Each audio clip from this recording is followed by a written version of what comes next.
नमस्तेस्तु भगवन् विश्वेश्वराय महादेवाय त्र्यम्बकाय त्रिपुरान्तकाय त्रिकाग्निकालाय कालाग्निरुद्राय नीलकण्ठाय मृत्युञ्जयाय सर्वेश्वराय सदाशिवाय श्रीमान् महादेवाय नमः।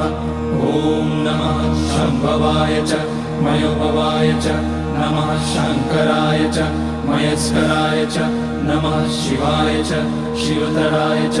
ॐ त्र्यम्बकं यजामहे सुगन्धिं पुष्टिवर्धनम् उर्वारुकमिव बन्धनान् मृत्योर्मुक्ष्यमामृतात्।